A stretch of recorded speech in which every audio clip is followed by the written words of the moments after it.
Bismillahirrahmanirrahim. Alhamdulillah wassalatu wassalamu ala Rasulillah wa ala alihi wa sahbihi wa man wala. Kita mulakan majlis dengan nama Allah Subhanahu wa taala. Kita bersaksi bahawa tiada Tuhan melainkan Allah, dan baginda Rasulullah sallallahu alaihi wasallam adalah pesuruh Allah. Kita memuja dan memuji Allah Subhanahu wa taala dengan segenap puja-pujian yang selayaknya bagi Allah. Kita mohon kepada Allah untuk menyampaikan salam dan selawat kepada baginda Rasulullah sallallahu alaihi wasallam, kepada ahli keluarga baginda Rasul sallallahu alaihi wasallam, para sahabat baginda Rasul sallallahu alaihi wasallam, para tabi'in, para ulama, awliya, syuhada, salihin, dan sekalian mereka yang mengikut jejak langkah baginda Rasul sallallahu alaihi wasallam hinggalah ke akhir zaman. Assalamualaikum warahmatullahi wabarakatuh. Malam ni saya rasa macam Iron Man. Ada banyak gadget, nak bergerak pun susah sikit sebab saya nak pakai whiteboard. Saya harap boleh alhamdulillah.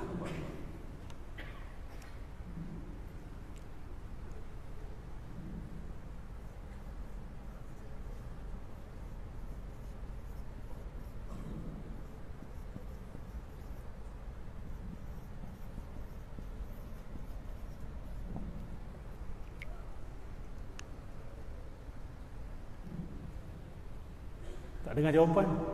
Maksud dia tak nampak ni. Orang belakang. Apa khabar orang belakang? Maksud dia tak nampak ni. Nampak dah ya? Alhamdulillah. Okey.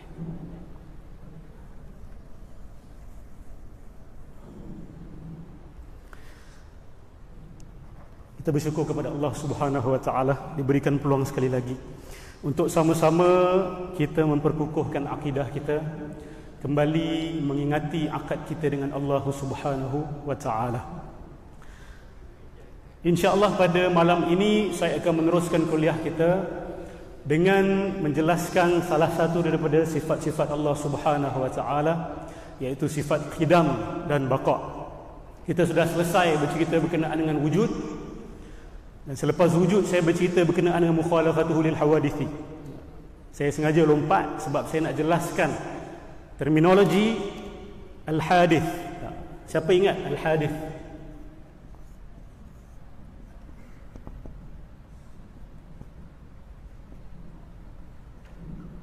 Al-hadithu. Bismillah, ada jawapan? Saya ulang ni dah banyak kali dah. Saya yakin ingat, tapi mungkin malu-malu nak jawab ya. Apakah erti al-hadis? Al-hadis adalah sesuatu yang didahului oleh ketiadaan, sesuatu yang dahulunya tidak ada.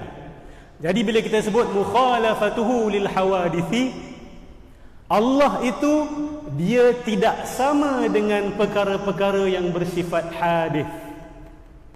Maksudnya, kalau al-hadis itu adalah perkara-perkara yang ada permulaan, yang dahulunya didahului oleh ketiadaan, maka Allah Subhanahu wa taala itu tidak bersifat sedemikian. Allah Subhanahu wa taala tidak pernah didahului oleh ketiadaan. Allah Subhanahu wa taala itu tidak ada permulaannya. Jadi faham dia beza al-hadis dengan al-hadis ya. Hadis. Al-hadis ni kita tahu perbuatan, percakapan dan takrirat Rasulullah sallallahu alaihi wasallam. Al-hadis lain. Jelas ya? Kalau ada soalan boleh tanya saya terus insya-Allah. Hari ini kita beralih kepada sifat Allah al-qidam dan al-baqa. Apakah makna al-qidam?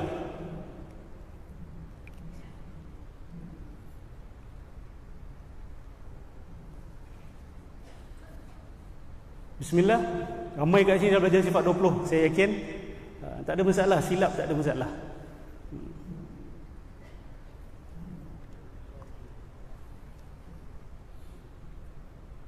Rasulullah sallallahu alaihi wasallam telah menjelaskan arti al-qidam dan al-baqa. Dalam sebuah doa Rasulullah sallallahu alaihi wasallam Kami pernah meminta pada Allah dengan doa ini. Allahumma antal awwalu falaysa qablaka syai'un wa antal akhiru wa laysa ba'daka syai'un. Wahai Allah Subhanahu wa taala yang bersifat maha awal, yang mana tidak ada sesuatu pun sebelumnya, dan Dia yang bersifat maha akhir, yang mana selepasnya itu juga tidak ada sesuatu. Itulah maksud qidam dan baqa. Al-awwal wal akhir. Dia yang awal, yang tidak didahului oleh sesuatu pun, dan Dia yang akhir, yang tidak akan ada selepasnya sesuatu apa pun. Itu maksud al-qidam. Dalam istilah Al-Quran, al-qidamu, al-baqa'u sama dengan al-awwalu, al-akhiru. Al-qidam dalam istilah Al-Quran disebut al-awwalu. Al-baqa' dalam istilah Al-Quran dipanggil al-akhiru. Al-qidam ini yang tidak ada permulaan, al-baqa' itu yang tidak ada penghujung, yang tidak ada akhir. Jelas? InsyaAllah.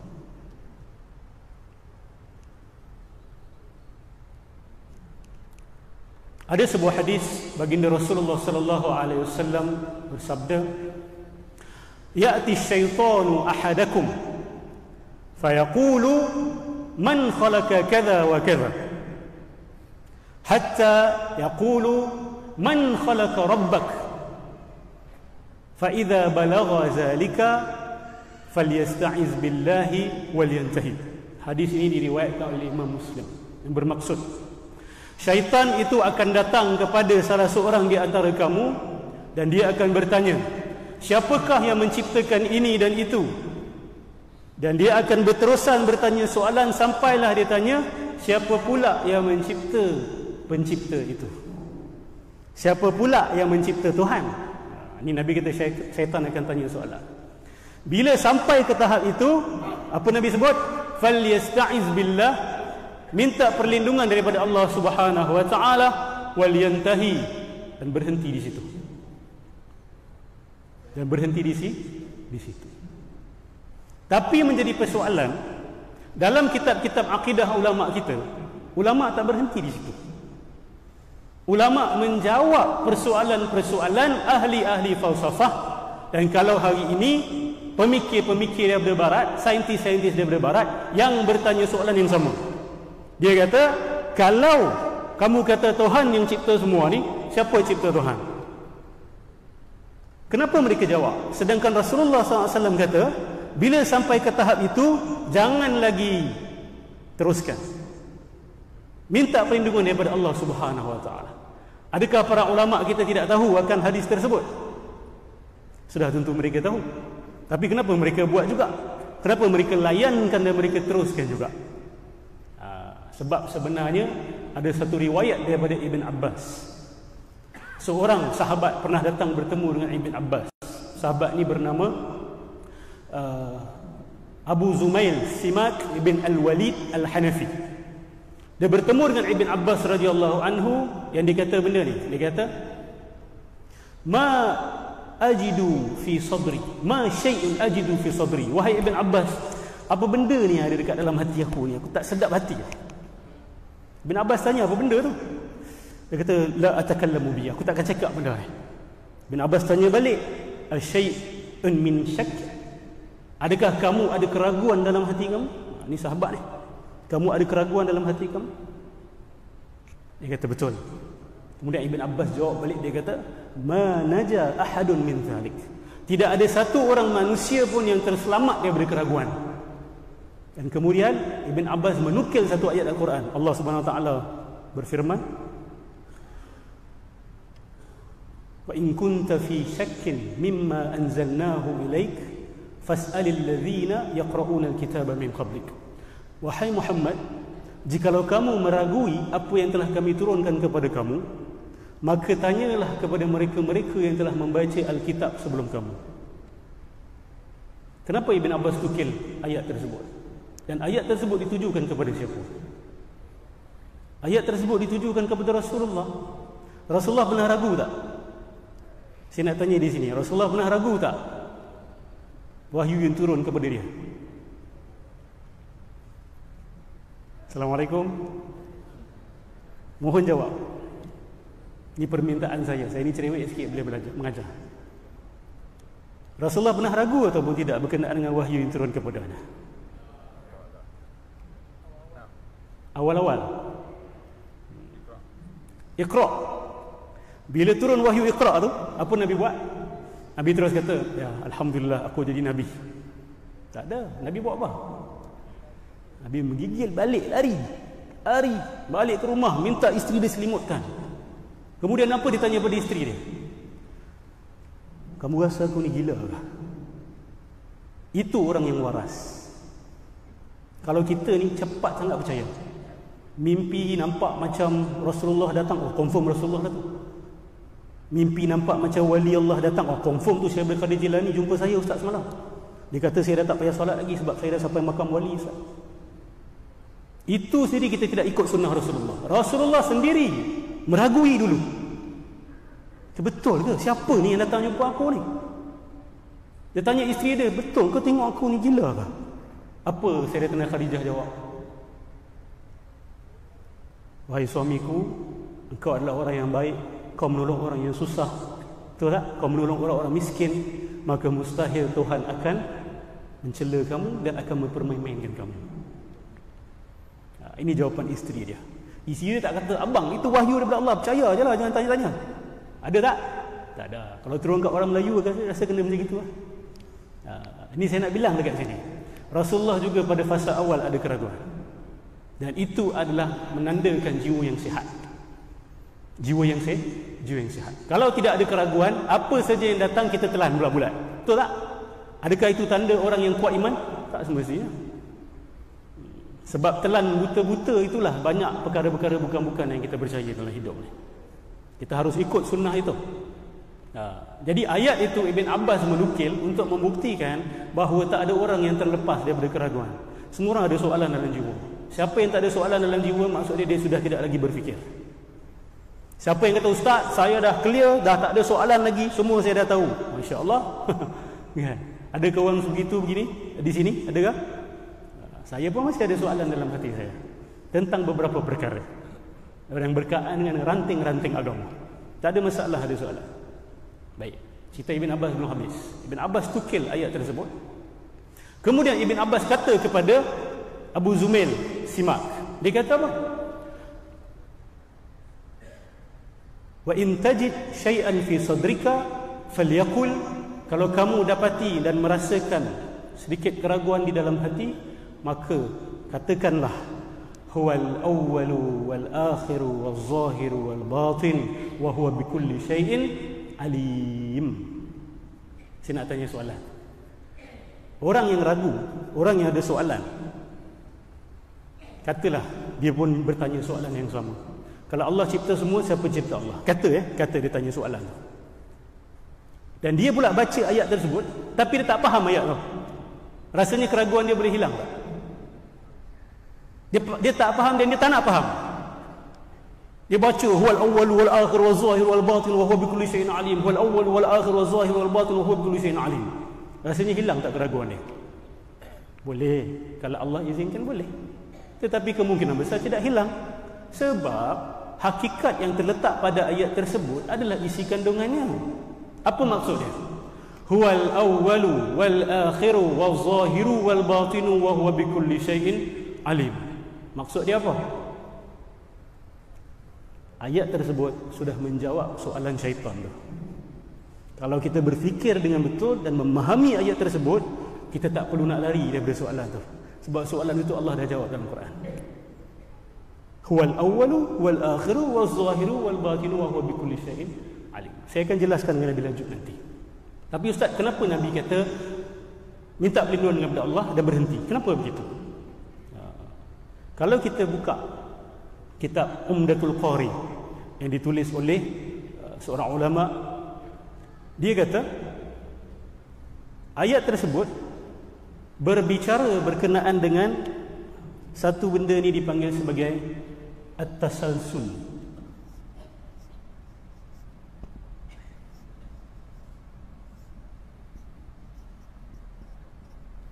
At-tasalsul.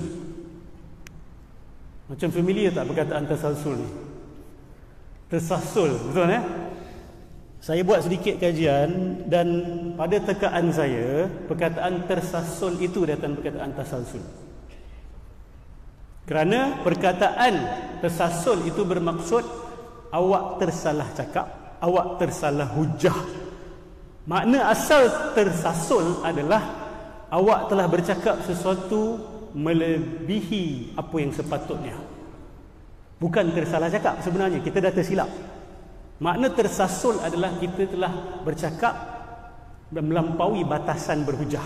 Itu maksud tersasul. Asalnya datang dari perkataan at-tasalsulu. At-tasalsulu ni bahasa Arab. Mungkin ada pakar bahasa Melayu dekat sini boleh betulkan saya.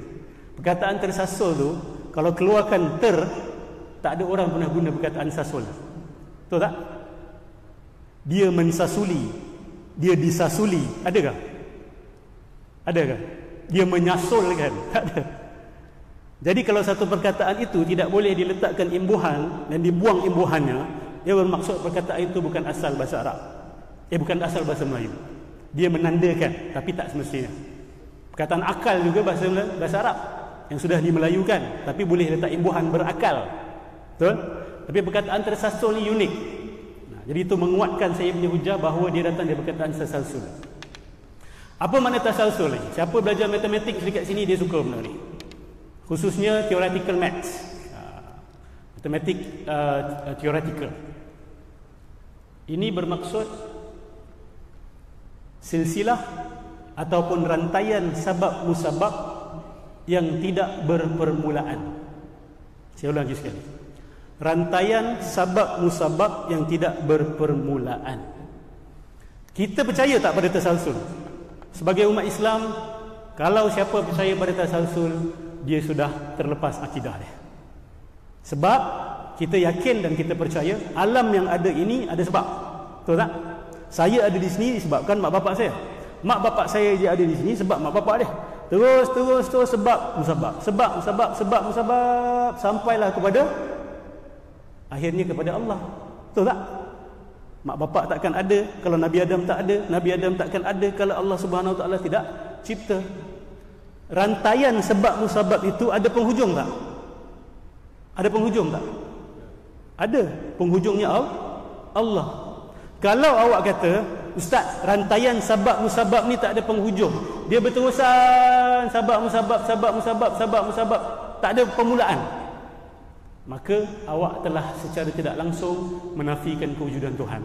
Dan awak telah secara tidak langsung menyatakan bahawa kita tidak perlu kepada kewujudan Tuhan. Mungkin ada yang tak faham kenapa saya cerita benda ni. Saya nak cakap, benda ni lah antara hujah-hujah yang sedang ditaburkan oleh ahli-ahli falsafah dan para saintis barat untuk menggoncang akidah umat Islam. Dan ulama kita dah cerita benda ni, dah habiskah cerita dia ratusan tahun lepas. Cuma orang kita hari ni tak pernah dengar pun mungkin perkataan tasalsul ni. Dan ustaz-ustaz tak nak cerita. Kenapa? Sebab murid-murid datang, ustaz pening kepala, tak faham. Ustaz tak payah cerita boleh tak? Kita cerita yang mudah-mudah, yang simple-simple je. Jadi ustaz pun cakap, betul jugalah, murid-murid tak nak dengar, buang masa juga. Aku cerita, orang tak faham buat apa. Kan? Tapi polisi saya berbeza. Polisi saya adalah, saya yakin ada di antara yang di sini akan faham dan mungkin lebih faham daripada saya. Saya sentiasa ada sangka baik. Saya yakin ada orang yang akan lebih faham daripada saya. Dan hujah ini adalah nuclear bomb sebenarnya. This is a nuclear bomb bagi golongan etis. Awak bila berdebat dengan etis, orang yang tak percaya pada Tuhan, jangan cerita panjang-panjang, cerita bab tasalsul saja. Kalau ada anak-anak remaja awak, kawan-kawan awak yang sudah goyang kepercayaannya kepada Tuhan, awak kena tangkap betul-betul hujah ni. Tapi nak faham perkataan-perkataan ni kena sabar sekejap. Sebab kita tengah belajar ilmu baru mungkin bagi sebahagian di sini, tak pernah dengar. Ya, habit orang kita pula bila benda tak pernah dengar, susah nak faham, dia terus reject. Jangan begitu. Jangan begitu. Sabar sedikit. Ini jihad ilmu. Jihad ilmu ni kena sabar, pening kepala, kelentang-kelentung kepala otak ni. Susah. Tapi bila dapat faham, itu rezeki yang Allah SWT berikan. Dan ada berkat dan ada rahmatnya nanti. Tasalsul ni apa? Sekali lagi saya ulang. Rantaian sabab musabab yang tidak berpermulaan. Umat Islam boleh percaya pada tasalsul? Tak boleh. Siapa yang percaya pada tasalsul, maka secara tidak langsung dia telah kata alam ini tidak memerlukan kepada Allah yang tidak berpermulaan itu. Sebab Allah juga ada permulaan. Dia akan rantaian dia berterusan tanpa henti. Itu maksud tasalsul. Ada soalan?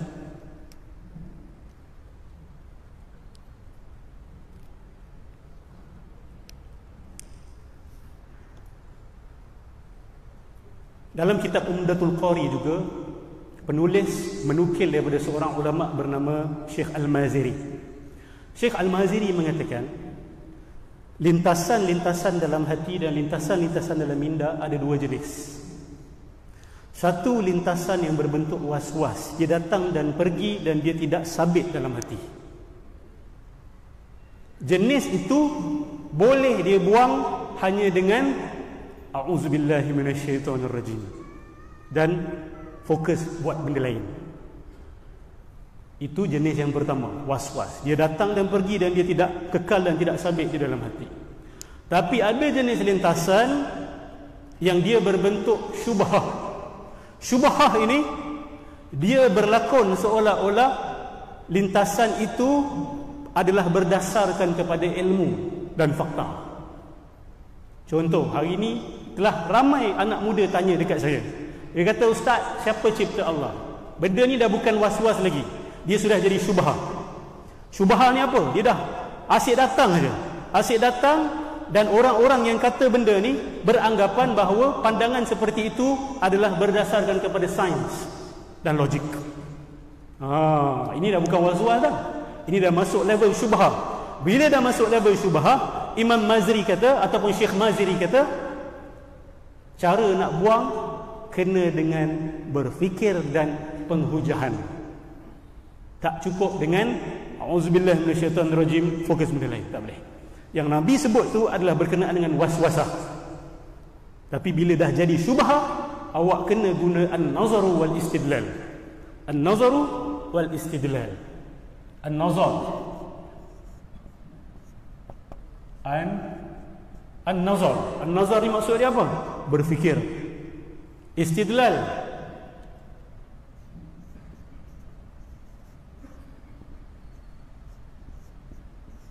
Al-istidlal ni bermaksud berhujjah.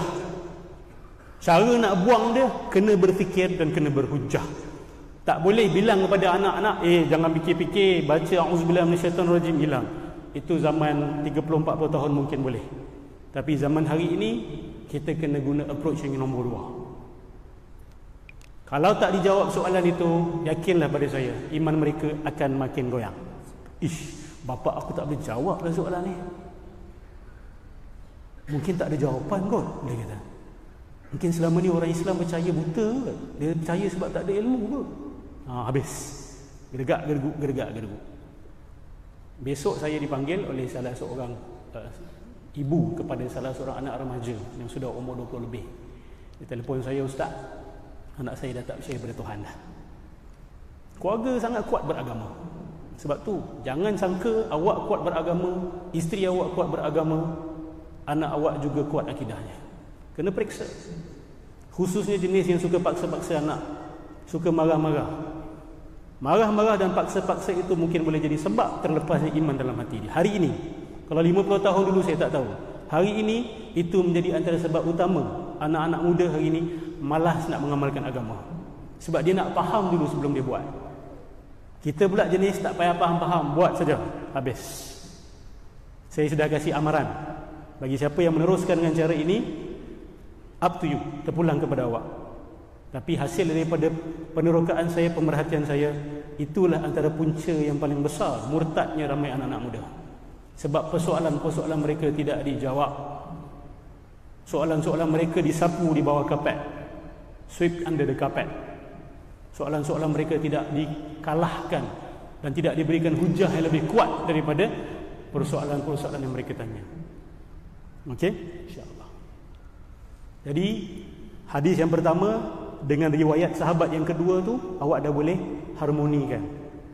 Ya, jangan nanti balik baca hadis tu confuse balik. Nabi kata jangan cakap-cakap benda ni. Ustaz cerita panjang lebar. Kan? Ibn Abbas sudah jelaskan. Maksud dia boleh berhujah tapi berdasarkan Al-Quran dengan hadis Rasul sallallahu alaihi wasallam. Dalam ayat tersebut, huwal awwal wal akhir wal zahir wal batin, ada jawapan bagi tasalsul. Sudah ada jawapan bagi tasalsul. Dengan syarat kita kena buat an-nazar dan al-istidlal. Kita kena fikir dan fahamkan apa maksud al-awwal dan apa yang dimaksudkan dengan akhir, al-akhir. Allahumma salli ala sayyidina Muhammad.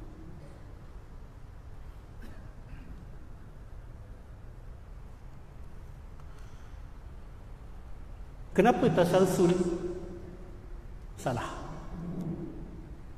Kenapa? Kenapa rantaian sabab musabab mesti berpermulaan? Tak boleh tak ada permulaan. Kenapa? Apa salahnya berterusan tanpa permulaan? Apa salahnya tasalsul ni?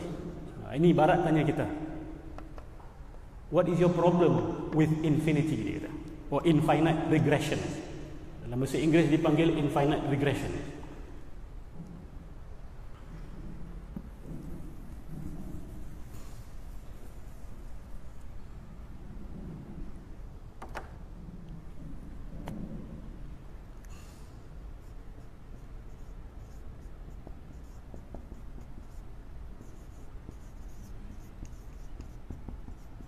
Infinite regression. Infinite regression ni saya nak cakap tasalsul ke belakang. Ke belakang tu maksud dia, katalah nombor 10. Nombor 10 takkan ada kalau tak ada nombor 9. Ke belakang.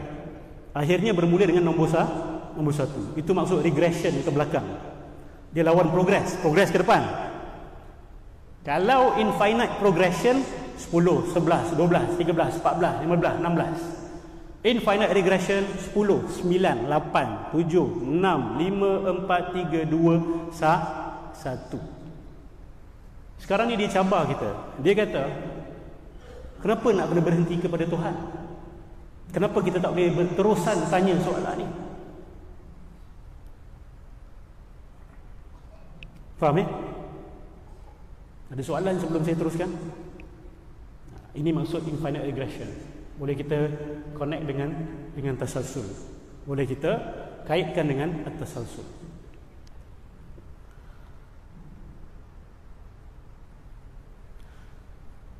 Kalaulah mata rantai sabab musabab itu berterusan tanpa awal, boleh tak ada kewujudan ni? Haji giling kepala. Jawapan betul.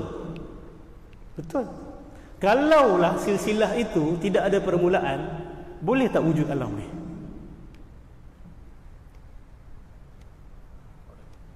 Tak boleh. Sebab bila sebut infinite regression, dia tak ada permulaan. Bila tak ada permulaan, apa-apa pun tak boleh jadi. Masalah dia, alam ni dah ada dekat sini. Ini menunjukkan bahawa di sana mesti ada permulaan yang tidak ada permulaan. Setuju? Saya kasih contoh mudah. Saya dah banyak kali kasih contoh ni, tapi ini contoh favourite saya. Katalah adik nama siapa?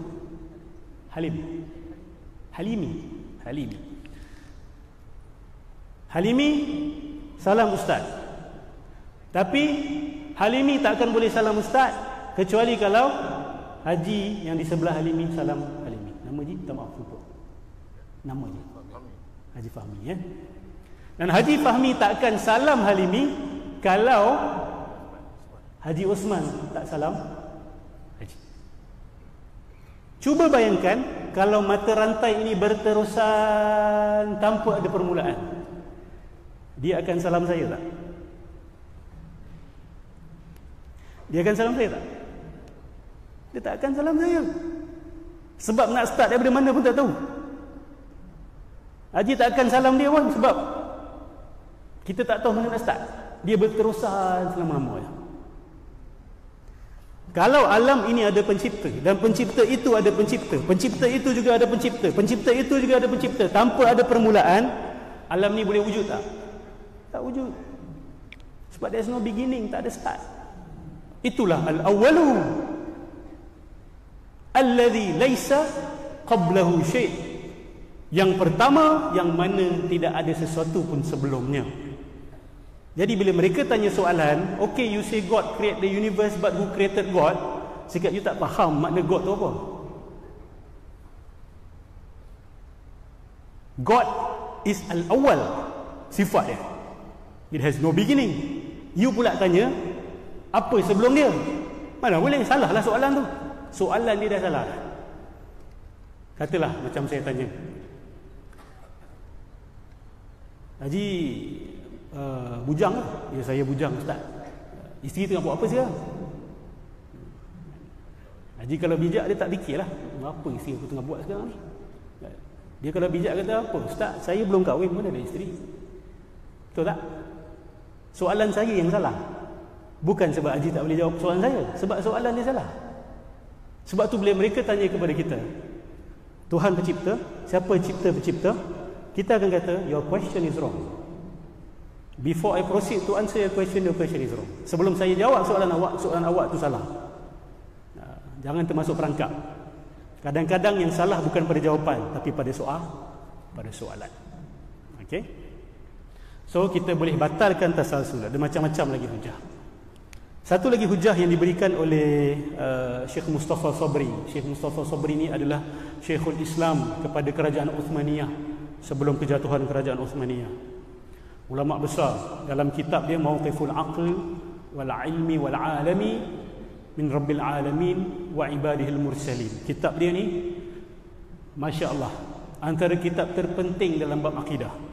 Di dalam kitab tersebut, beliau bukan sahaja mematahkan hujah-hujah golongan-golongan sesat di kalangan umat Islam, tetapi juga mematahkan hujah-hujah ahli-ahli falsafah barat seperti Immanuel Kant, ahli-ahli matematik daripada barat, ahli-ahli falsafah besar-besar mereka dikritik hebat oleh Syekh Mustafa Sabri. Tapi masalah dia, kitab-kitab ini susah nak baca, dia berat.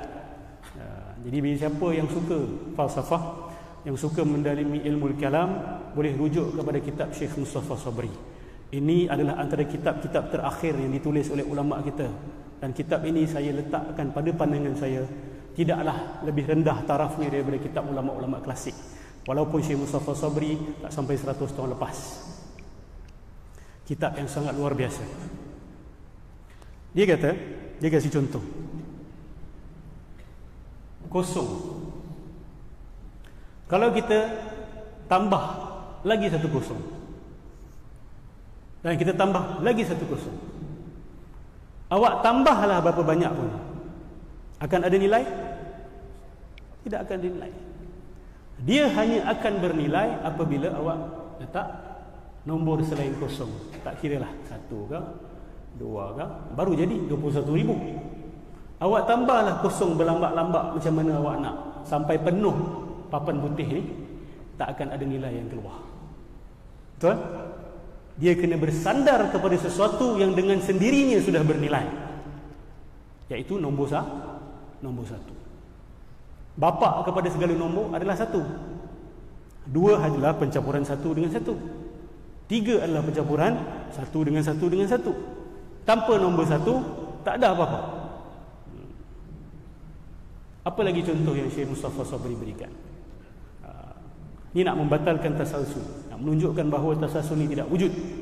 It's nonsense, ngarut, irrational. Ya.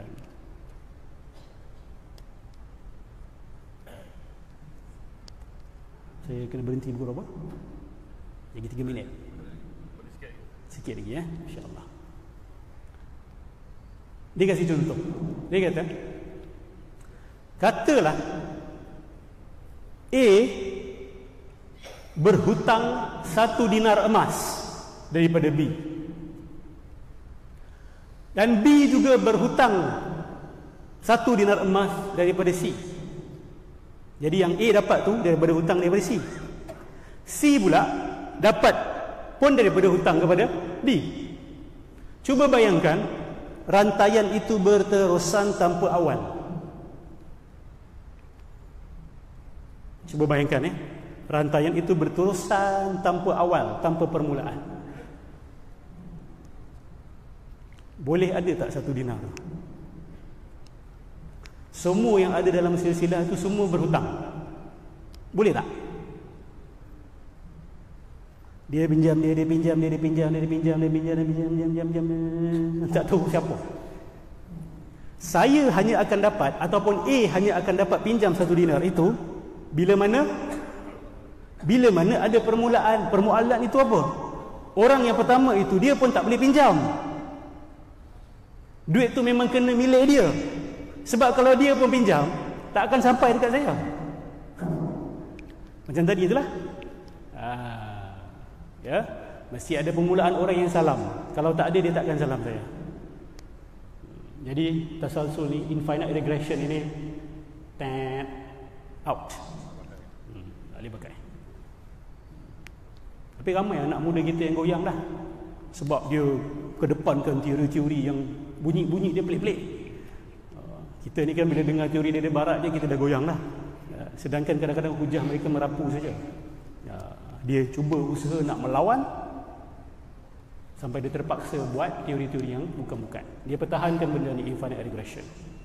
InsyaAllah bagi siapa yang berkelapangan boleh terus bersama. Selepas isyak kita akan teruskan sedikit, InsyaAllah. Assalamualaikum warahmatullahi taala wabarakatuh.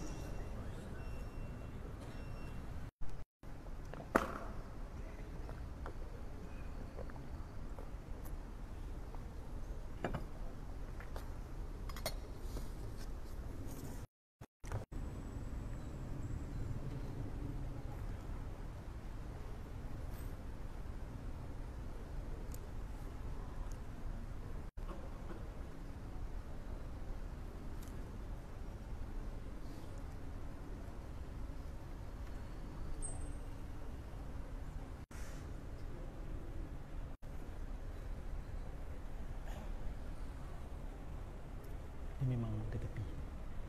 Depan.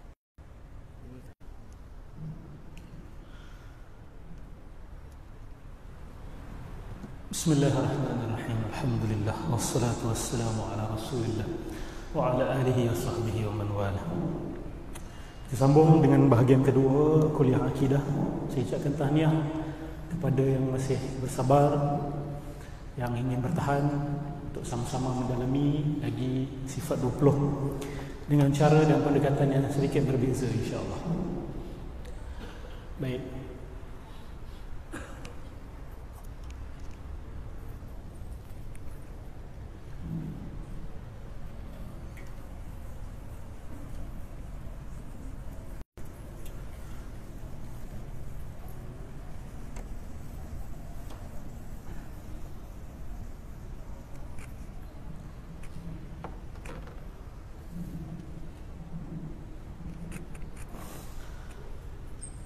Dengan izin Allah Subhanahu wa taala, para ulama kita telah membantu dan telah menyiapkan jalan bagi kita untuk mematahkan hujah yang berdiri di atas nama at-tasalsul. Ada satu lagi kesilapan berfikir yang dikritik keras oleh para ulama kita, ia dipanggil sebagai ad-daur.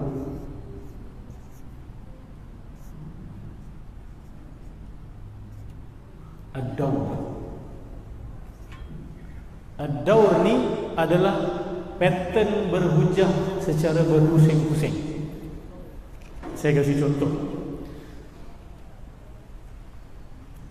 Si A kata dia jujur. Ustaz, saya ni jujur orangnya.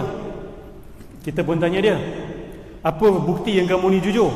Oh, bukti saya ni jujur sebab B kata saya jujur. Okey. Kita jumpa B. B,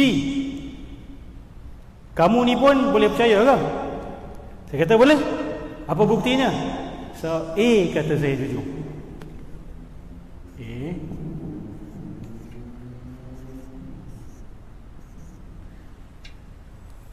A kata dia jujur sebab B kata dia jujur. B kata dia jujur sebab A kata dia jujur. Ini hujah dia panggil hujah daur, hujah berpusing-pusing. Saya kasih contoh yang lebih jelas. Apa bukti Quran itu benar? Sebahagian umat Islam akan kata, benar lah Ustaz, sebab dia turun kepada Rasulullah. Apa bukti Rasulullah itu benar? Oh, mestilah benar, sebab Quran kata dia benar. Nampak tak berpusing?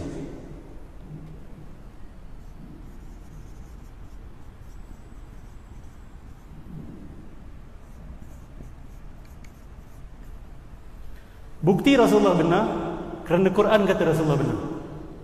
Bukti Quran benar kerana Quran itu diturunkan oleh Rasulullah kepada Rasulullah sallallahu alaihi wasallam. Ini hujah ni dipanggil hujah berpusing-pusing. Hujah ini dikira sebagai hujah yang mati. Sesiapa yang berhujah dengan hujah sebegini, dia dianggap sebagai orang yang tidak tahu berhujah dan hujahnya hancur. Sebab apa? Dia kawan baik kepada tasalsul. Ad-daur kawan baik dengan tasalsul. Sebab tasalsul dia tidak berdiri pada asas yang ukur. Betul tak? Sabak musabak tanpa hujung. Daur pun sama juga. Dia berdiri atas dia ni berdiri atas dia. Sama juga dia tidak berasas. Kita membuktikan kebenaran Rasulullah sallallahu alaihi wasallam dengan Quran, betul? Dan macam mana kita buktikan Al-Quran itu benar? Dengan macam-macam hujah lain. Isi Al-Quran itu sendiri. Kita tak boleh main hujah pusing-pusing seperti ini. Bagi siapa yang nak belajar berhujah, hati-hati daripada dua perangkap ini. Perangkap tasalsul dengan perangkap daur. Okey? Ini saya kongsi advertisement sikit, insya-Allah. Baik.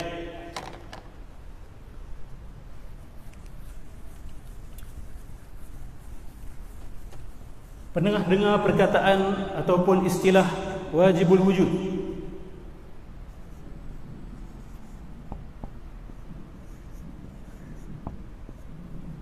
Wajibul wujud. Nah, dengar. Mungkinul wujud,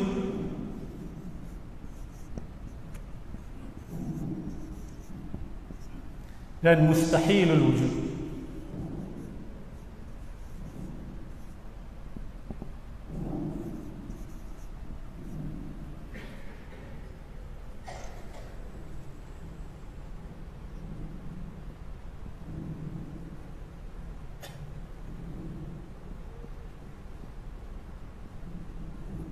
Wajibul wujud, mungkinul wujud, mustahilul wujud.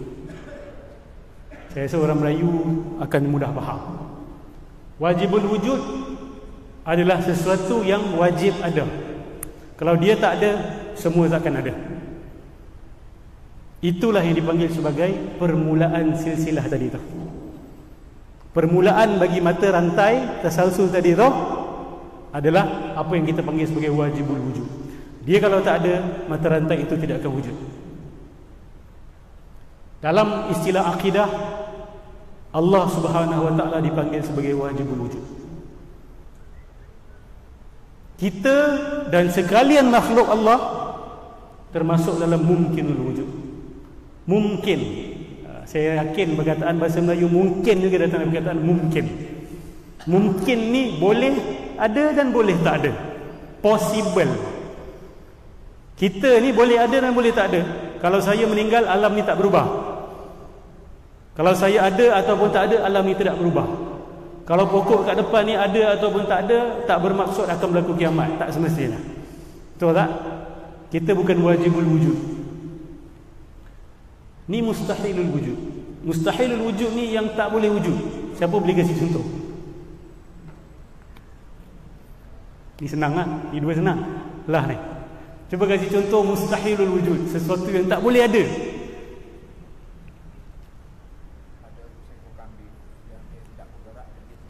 Masya Allah. Kambing yang tidak bergerak dan tidak diam. Jawapan yang baik. Okey. Kambing tu dia mesti bergerak ataupun diam. Kan? Ataupun wujudnya sesuatu yang tidak diam dan tidak bergerak. Tak ada benda seperti itu. Tapi ada lagi yang lebih mustahil daripada itu. Siapa boleh kasih contoh yang lagi besar? Yang lagi mustahil daripada itu. Bismillah. Ibu-ibu ada nak cuba? Contohnya adalah sekutu bagi Allah. Betul? Sekutu bagi Allah itu boleh wujud tak? Wajib wujud.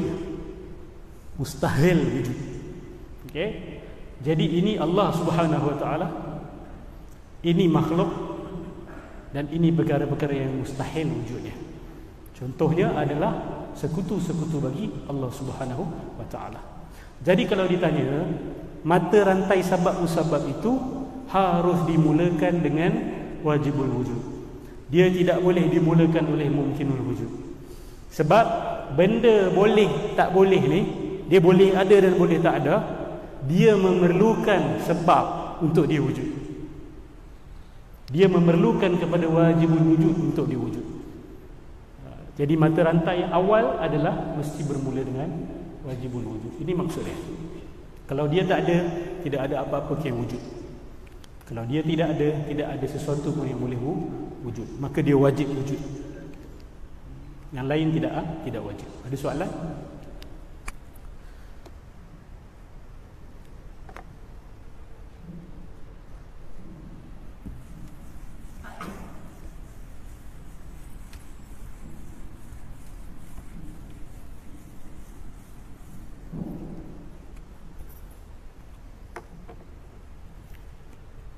Api membakar kertas.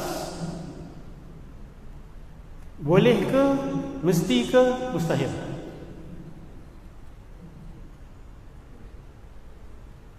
Bukan mesti. Ada jawapan lain? Api jumpa kertas, mesti terbakar atau boleh terbakar atau mustahil terbakar? Ada yang dengan jawapan berbeza? Ada dekat sini akan kata mesti terbakar. Jadi bolehlah kadang-kadang api jumpa kertas tak terbakar. Boleh? Kat sinilah saintis sangat marah dengan orang Islam. Saintis sangat benci dengan pemikiran akidah umat Islam. Dia kata ini adalah pemikiran yang melanggar sains. Api jumpa kertas wajib terbakar pada pandangan mereka. Tapi pada pandangan kita tidak. Kita berpegang benda ni selama ribuan tahun. Pengikut para nabi-nabi Allah Subhanahu wa taala berpegang kepada akidah ni selama ribuan tahun. Dan akhirnya siapa terbukti benar? Of course lah. Dalam bahasa sains moden hari ni, ataupun yang orang suka cerita pasal quantum physics, quantum theory ya, dia ada istilah dipanggil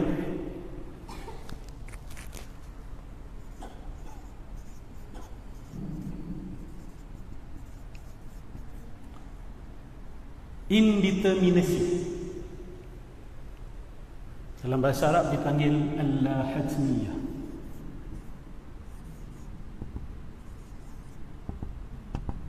Al-hatmiyah. Lawan dia apa?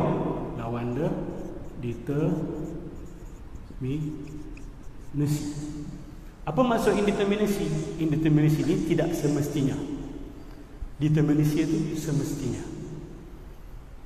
Kalau ilmu sains klasik zaman Newton, zaman Galileo Galilei, mereka percaya bahawa hukum alam ini tidak boleh berubah. Hukum alam ini bila ada cause mesti ada efek, bila ada sebab mesti ada musabab. Ini sains klasik. Tetapi sains moden ataupun sains yang kita boleh kata juga postmodern, dia lebih berpihak kepada ini sekarang. Lebih berpihak kepada ini. Salah seorang ahli fizik daripada Iraq, Dr. Basil Al-Ta'i, tulis banyak berkenaan dengan benda ni. Dan sebenarnya para ulama Asy'ariyah kita, ahli sunnah wal jamaah, dah cerita benda ni dalam kitab akidah kita. Hukum alam dipanggil sebagai hukum apa? Hukum alam ni dipanggil sebagai hukum apa? Dalam istilah akidah. Apa dia? Baharu. Bukan. Ada kena mengena tu, tapi ada istilah dia. Hukum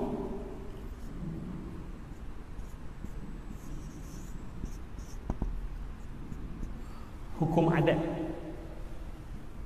Hukum adat. Apa makna adat? Adat tu bermaksud kebiasaan. Ulama akidah ahli sunnah wal jamaah mengatakan bahawa api bila bertemu dengan kertas, kebiasaannya akan terbakar. Sebab apa? Bila api bertemu dengan Nabi Ibrahim terbakar kah? Tidak. Sebab pemilik undang-undang adat itu bercadang untuk menghentikan sebentar. Dia panggil suspension of hukum adat. Kenapa saya kasih contoh ni? Kenapa saya bercakap tentang benda ni? Sebab dia berkait dengan mungkin dari itu. Dia berkait dengan indeterminasi. Ulama kita dah cakap lama dah. Ya, ada salah seorang ahli saintis daripada UK yang bernama Rupert Sheldrake. Boleh rujuk orang-orang ni. Sheldrake. Rupert Sheldrake ni, dia kata undang-undang alam ni, the laws of nature ni, lebih kepada behavior and custom. Behavior tu apa? Kelakuan dan adat. Undang-undang alam itu bukan bermakna ia tidak boleh berubah dan ia tidak boleh berhenti. Ini sekarang ni dikira sebagai state of the art, maksudnya apa, pandangan yang paling terkehadapan dalam bidang sains. Ustaz, kalau dia orang tukar balik kepada determinasi ni, apa jadi Ustaz? We don't care. Kita tak kisah. Sebab yang menentukan benar ataupun salah agama kita bukan perkembangan sains. Sebab sains setiap 10-20 tahun keluar satu teori, lepas tu lepas 20 tahun akan keluar lagi satu teori yang kata teori itu salah. Betul? Lepas tu lagi 10 tahun teori ni akan kata teori ini pun salah juga. Dia saling menyalahkan satu sama lain. Dia beza dengan para nabi. Para nabi bila datang dia mengiyakan satu sama lain. Musaddiqan lima baina yadayhi. Betul tak? Dia mentasdik. Benar apa yang Isa kata. Isa pula kata benar apa yang Musa kata. Musa kata benar apa yang Lut kata. Ya, tapi rata-rata dalam bidang sains kita lihat saling menyalahkan. Tapi generasi datang kemudian menyalahkan. Jadi kalau kita bergantung kebenaran agama kita kepada perkembangan sains, agama kita pun akan naik turun. Hati-hati. Kita tidak menentang sains, tetapi kita harus memberikan perhatian kepada apa yang dipanggil sebagai falsafah sains. Siapa yang minat sains kat sini dan nak faham pandangan sains terhadap agama dan nak menggunakan sains untuk menguatkan agama, harus belajar the philosophy of science. Dipanggil falsafah sains.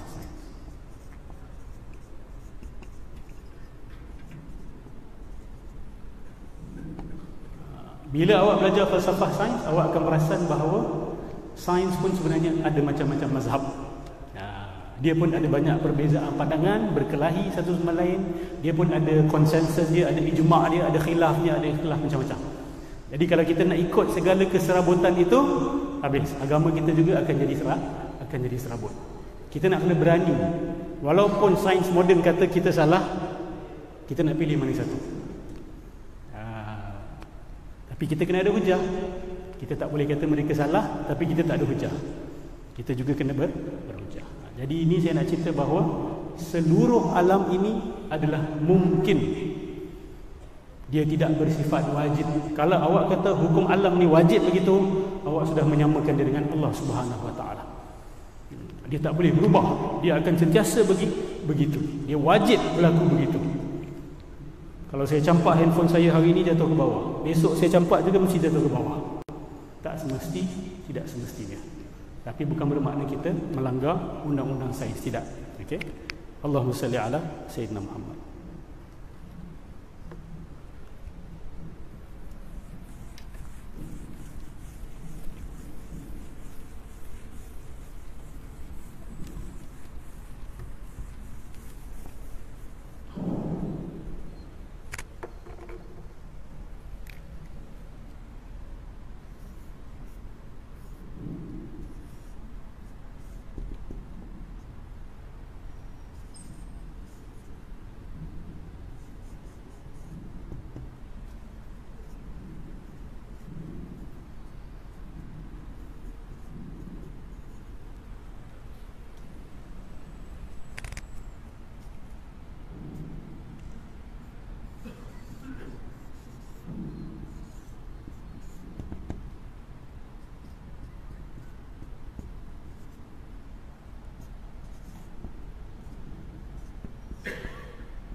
kita cuba belajar cara-cara tradisional lah ya. Kita tulis Arab terus.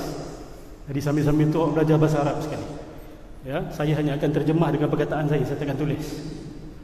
Apa makna kullu? Semua. Kullu syai'in halikun illa wajhah. Semua perkara akan hancur kecuali Allah Subhanahu wa taala. Hadis dah cerita tadi, ingat? Sesuatu yang ada permulaan, yang pernah didahului oleh ketiadaan. Falahu sabab. Falahu tu maksudnya maka dia ada, mesti bersebab. Ini cara berhujah ni. Pertama sekali apa? Semua yang hadis itu atau semua yang bersifat baharu itu, maka dia mesti bersebab. Al-alamu hadithun. Alam ini bersifat baharu. Equal fa'idzan lahu sababun. Fa'idzan tu maksudnya maka. Bila sebut fa'idzan, maka lahu, baginya sebab. Maksudnya alam itu wajib ada sebab alam itu berpermulaan. Okey. Ini dipanggil dalilul hudud. Sebenarnya bila jumpa intis ke apa, awak guna hujah 3 baris ni saja. Ini dah cukup ampuh dan cukup kuat lah sebenarnya. Ya, dipanggil dalilul hudud. Kita cerita sikit sebelum saya tutup, sikit saja insya-Allah. Cerita-cerita yang bahagian pertama saja ni.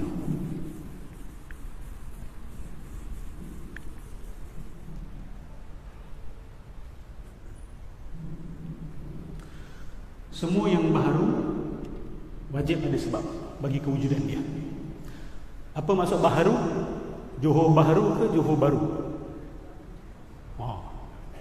Kenapa dia punya tulisan baharu ataupun bahru? Kenapa ada H kat situ? Dan ada beza tak baharu dengan baru? Apa bezanya?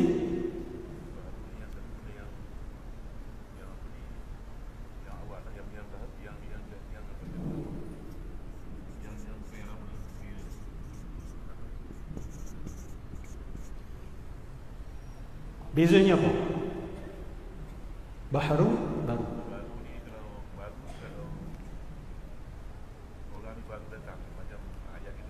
Okey.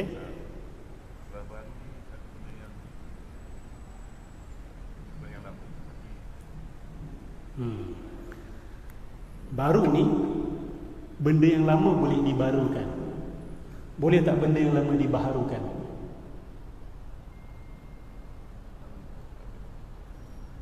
Sebab baharu adalah sesuatu yang dulu tak pernah tak ada. Yang ini dia pernah ada, dibarukan. Yang ini perkara yang tidak pernah ada, diwujudkan. Ini dipanggil baharu. Yang ini dia memang ada, dah lama, kita barukan dia. Jelas ya? Jadi hadis ini dia merujuk kepada baharu, bukan ini, tetapi ini bersifat baharu. Ya.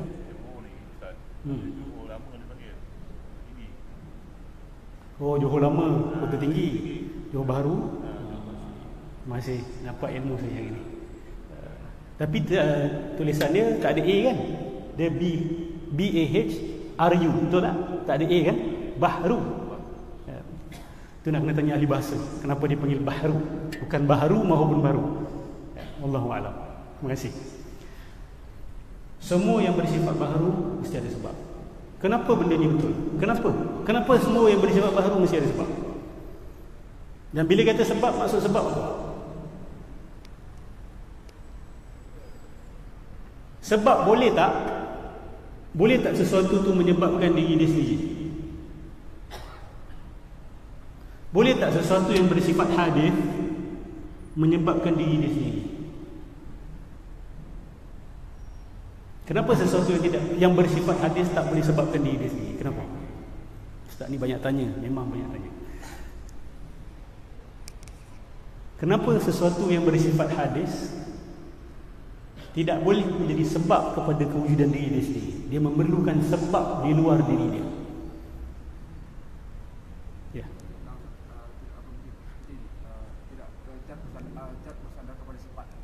Tidak bersandar kepada sifat.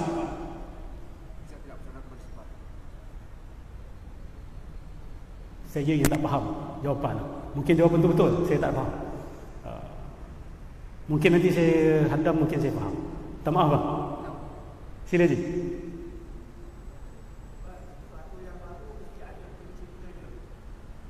Soalannya kenapa? Jawapan dia ada, jangan takut. Ada. Kerana sesuatu yang baharu itu, dia dulu tak ada. Macam mana benda yang tak ada boleh cipta diri dia sendiri? Kan simple kan? Dia tak ada. Macam mana dia boleh adakan diri dia? Sebab tu dia perlu sebab di luar diri dia. Dia tak boleh kata saya dah cipta diri saya sendiri, Ustaz. Hang dulu kan tak ada. Macam mana hang cipta diri hang sendiri? Nampak tak? Sebab itulah ulama kata semua yang bersifat baharu, yang dulunya tak ada, wajib ada sebab yang di luar diri dia. Dia tak boleh cipta diri dia sendiri. Jelas? Okay. Hadis ni makna dia apa? Yang dulunya tidak ada. Betul? Sesuatu yang dulunya tidak ada, sudah tentu dia tidak boleh cipta diri dia sendiri. Sebab dia tak ada untuk mencipta. Maka atas sebab itu, dia wajib memerlukan sebab yang di luar diri dia. Dia tak boleh bergantung pada diri dia sendiri sebab dia tak ada. Adakah manusia dekat sini yang mencipta diri dia sendiri? Mustahil. Kita mungkin boleh lahirkan anak kita, tapi kita tak boleh lahirkan diri kita sendiri. Sebab kita perlu ada untuk lahirkan sesuatu. Kalau kita kata kita lahirkan diri kita sendiri, maksudnya kita ada dan tak ada dalam masa yang sama. Macam tadi abang kita cakap tadi, keledai yang ada dan tak ada, yang bergerak dan tak bergerak dalam masa yang sama. Mana boleh? Tak boleh. Mungkin ini pertama kali sebahagian awak dengar hujah ni. Jangan takut. Ini yang dipelajari di pondok-pondok, ini yang dipelajari di universiti-universiti. Dan sebenarnya benda ni kalau kita duduk cuba fahamkan, boleh faham sebenarnya. Tapi kena slow, pelan-pelan. Setuju tak? Ke tak faham langsung? Kalau tak faham langsung, saya tukar topik. Faham? Saya yakin awak faham. Dan kita boleh faham. Sebab Allah kurniakan kita akal. Adik-adik boleh dek? Benda yang tak ada boleh cipta diri dia? Tak boleh. Simple kan? Jadi hujah yang pertama ni betul dan kuat. Sesuatu yang baharu wajib ada sebab yang selain daripada diri dia. Dan bila sebut sebab, dia mesti di luar diri. Jelas?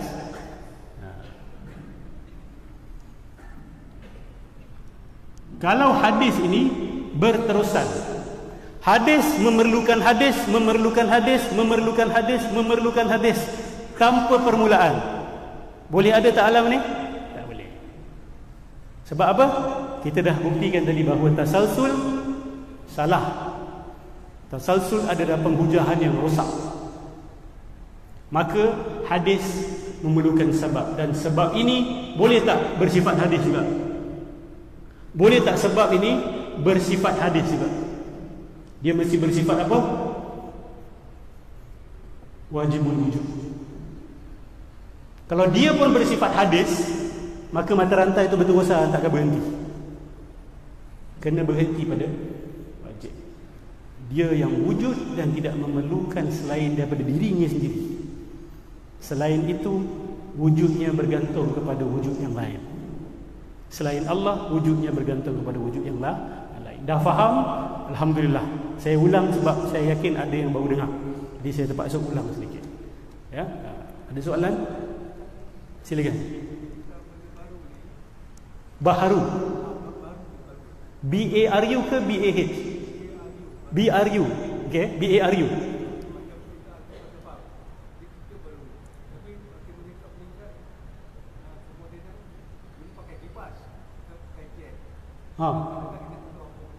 Ya.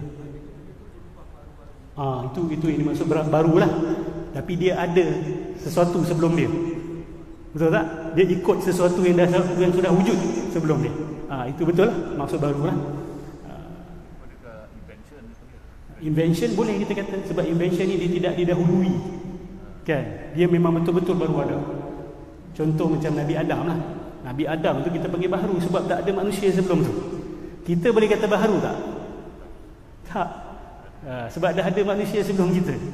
Tapi Nabi Adam tu dipanggil baharu sebab tidak ada manusia sebelum dia. Itu beza baharu. Saya mungkin baru, budak baru lahir. Kita tak kata budak baharu lahir. Kita kata baru lahir. Jelas banyak lagi nak cerita ni, tapi tak apa. Benda ni tak boleh banyak-banyak sangat. Ya, kita hadam dulu, balik tidur dengan ni, tidur fikir-fikir kan, insya-Allah. Siapa yang minat sains, benda ni boleh jadi asas kepada falsafah sains Islam. Berat ni sebenarnya, besar. Benda ni benda besar. Tapi bukan bermakna kita orang awam tak boleh faham. Boleh. Yang akan mengembalikan kegemilangan Islam adalah bila orang awam berusaha bangkit, bangun untuk mendekatkan tahap pemikiran mereka kepada tahap pemikiran orang-orang yang bijaksana. Kalau orang awam nak kekal di tahap mereka dan orang yang berilmu pula menyusah-nyusahkan agama, susah.